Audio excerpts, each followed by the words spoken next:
বেসরকারি বিশ্ববিদ্যালয়ের শিক্ষার্থীদের সাথে সংগঠিত অপ্রীতিকর ঘটনায় জাতীয় নাগরিক পার্টির নেতা সার্জিস আলম কর্তৃক ছাত্রদলের উপর দোষ চাপানোর নিন্দা ও প্রতিবাদ।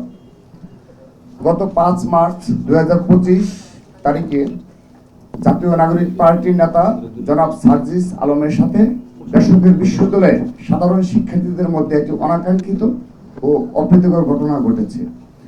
দেশের যে কোনো জায়গায় কোনো অপ্রীতিকর ঘটনা ঘটলেই উদ্দেশ্য প্রণোদিতভাবে বাংলাদেশ জাতীয়তাবাদী ছাত্রদলের নাম জড়ানোর একটি দুরভিসন্ধিমূলক প্রবণতা আমরা লক্ষ্য করছি।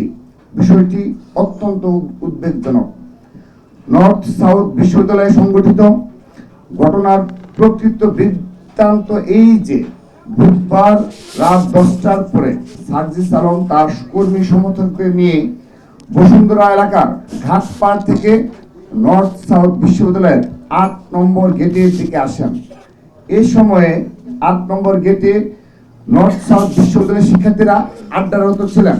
গেটের সামনে সার্জিস আলমের উপস্থিতি দেখে বেসরকারি বিশ্ববিদ্যালয়ের ছাত্ররা সার্জিস আলমকে উদ্দেশ্য করে দাবি সিন্ডিকেট ভেঙে দাও, গুলিয়ে দাও স্লোগান দেয়।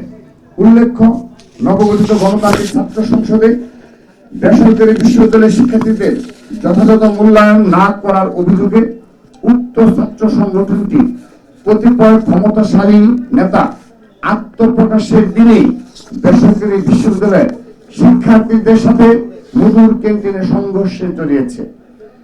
জাতীয় নাগরিক পার্টি এবং গণতান্ত্রিক ছাত্র সংসদের শীর্ষ নেতাদের সাথে বেসরকারি বিশ্ববিদ্যালয়ের শিক্ষার্থীদের সাম্প্রতিক উত্তেজনাপূর্ণ সম্পর্কের কথা দেশের সকল রাজনীতি সচেতন মানুষের অবগত। নির্মাণ কাজেও আমি বেছে নেই CSRM TMT 500W, committed for better still।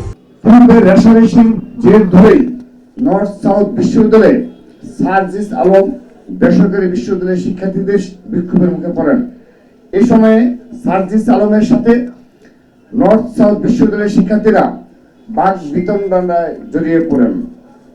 Sarjis আলমের সাথে নর্থ সাউথ বিশ্ববিদ্যালয়ের শিক্ষার্থীদের বিরুদ্ধে সূত্রপাত নাগরিক পার্টি এবং গণতান্ত্রিক ছাত্র সংসদের মধ্যকার দাবি বনাম প্রাইভেট বিশ্ববিদ্যালয় নিয়ে চলমান অভ্যন্তরীণ কুন্দল থেকে।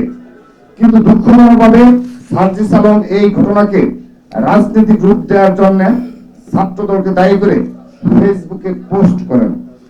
তার দাবি সম্পূর্ণ ভিত্তিহীন ও কল্পনাপ্রসূত।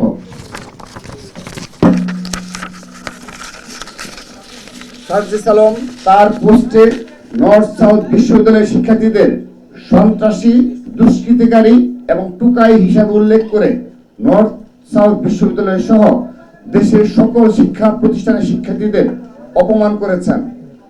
আমরা তার এই উদ্ধতপূর্ণ ও বিদ্বেষমূলক বক্তব্যের তীব্র নিন্দা জানাই। সার্জিস আলমের বক্তব্যে জুলাই আগস্টের গণঅভ্যুত্থানে বেসরকারি বিশ্ববিদ্যালয়ের শিক্ষার্থীদের নজিরবিহীন ত্যাগকে মর্যাদা হানি করা হয়েছে। আমরা তার এই বক্তব্য প্রত্যাহার করার দাবি জানাচ্ছি। উল্লেখ্য, ঘটনাস্থলে বাংলাদেশ জাতীয়তাবাদী ছাত্রদলের কোন সাংগঠনিক কার্যক্রম ছিল না সেদিন। নর্থ সাউথ বিশ্ববিদ্যালয়ের ছাত্রদলের নেতাকর্মীরাও ঘটনাস্থলে ছিল না। সার্জিস আলমের সাথে ছাত্রদলের কোনো বিরোধ হয়নি। তবে উল্টো সার্জিস আলমের শোডাউনে নিষিদ্ধ ঘোষিত ছাত্রলীগের চিহ্নিত সন্ত্রাসী এবং জুলাই আগস্টের গণহত্যার আসামিদেরকে দেখা গেছে। এভাবে জাতীয় নাগরিক পার্টি ও তাদের ছাত্র সংগঠনে নিষিদ্ধ ছাত্রলীগের পুনর্বাসন নেতাকর্মীদের পুনর্বাসন হচ্ছে। আমরা নিষিদ্ধ সংগঠনের নেতাকর্মীদের পুনর্বাসনের নিন্দা জানাচ্ছি। নর্থ সাউথ বিশ্ববিদ্যালয়ের শিক্ষার্থীদের সাথে সার্জিস আলমের বিরোধের মধ্যে কোন ছাত্র দলের নেতা কর্মীর উপস্থিতি ছিল কিনা আমরা তা পর্যালোচনা করে দেখছি। তথ্য সংগ্রহ করার কাজ চলছে। যদি ছাত্র দলের কারো কোনো ন্যূনতম অসাংগঠনিক সংশ্লিষ্ট থেকে থাকে তাহলে আমরা ছাত্র দলের পক্ষ থেকে আন্তরিকভাবে দুঃখ প্রকাশ করছি। একই সাথে বেসরকারি বিশ্ববিদ্যালয়ের শিক্ষার্থীদের সাথে ঘটে যাওয়া ঘটনার দায় ছাত্র দলের উপর চাপানোর কৌশলের বিরুদ্ধে আমরা নিন্দা ও প্রতিবাদ জানাচ্ছি। সবাইকে ধন্যবাদ।